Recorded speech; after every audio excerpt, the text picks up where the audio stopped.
नमस्कार दोस्तों, एकादशी तिथि पर भगवान विष्णु की पूजा का विधान है।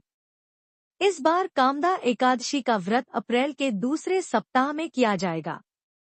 आइए जानते हैं अप्रैल 2025 में कामदा एकादशी की सही डेट, पूजा विधि, महत्व, आरती, शुभ मुहूर्त व अन्य खास बातें।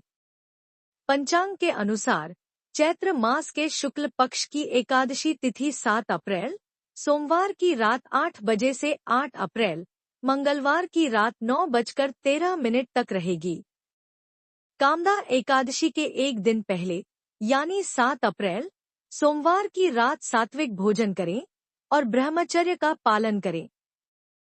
8 अप्रैल, मंगलवार की सुबह जल्दी उठकर स्नान आदि करें और व्रत पूजा का संकल्प लें। घर के किसी साफ स्थान पर पूजा की तैयारी करें। शुभ मुहूर्त में यहाँ चौकी पर भगवान विष्णु की तस्वीर स्थापित करें। भगवान के चित्र पर तिलक लगाएं, माला पहनाएं और शुद्ध घी का दीपक लगाएं।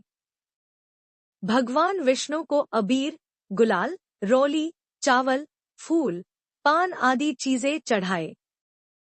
पूजा के दौरान ये मंत्र मन ही मन में बोलते रहें, ओ नमो भगवते वासुदेवाय। पूजा के बाद अपनी इच्छा अनुसार भोग लगाएं। इसके बाद आरती करें। रात्रि में जागरण करें और भजन कीर्तन करें। द्वादशी तिथि 9 अप्रैल, बुधवार को ब्राह्मणों को भोजन करवाएं और दक्षिणा देकर विदा करें। इसके बाद ही स्वयं भोजन करें। कामदा एकादशी का महत्व।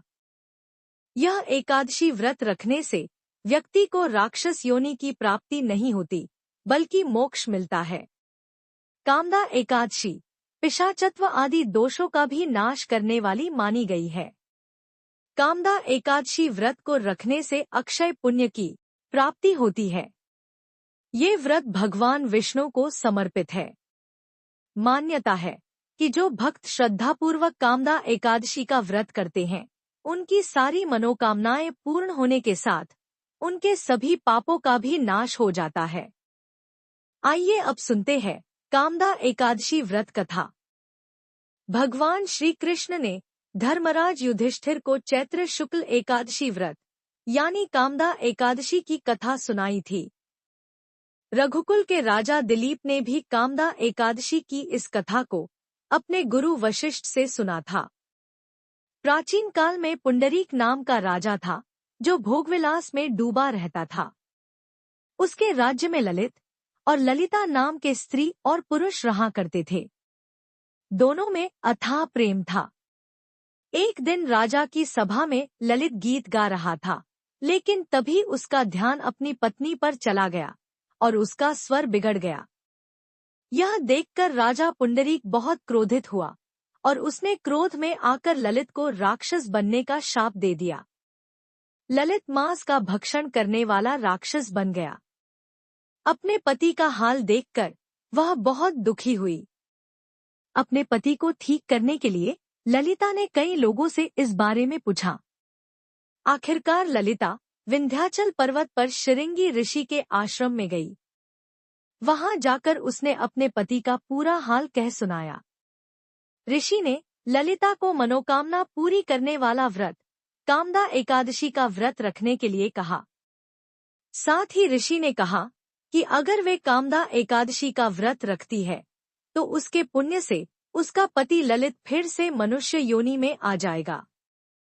ललिता ने भगवान विष्णु का ध्यान करते हुए विधि विधान के साथ कामदा एकादशी का व्रत किया। ऋषि के बताए अनुसार उसने चैत्र शुक्ल एकादशी का व्रत किया और अगले दिन द्वादशी को पारण करके व्रत को पूरा किया। इस तरह व्रत पूरा होने पर भगवान विष्णु ने ललिता के पति को फिर से मनुष्य योनि में भेजकर राक्षस योनि से मुक्त कर दिया। इस प्रकार दोनों का जीवन कष्टों से मुक्त हो गया और श्री हरि का भजन कीर्तन करते हुए अंत में दोनों को मोक्ष की प्राप्ति हुई। जय श्री हरि।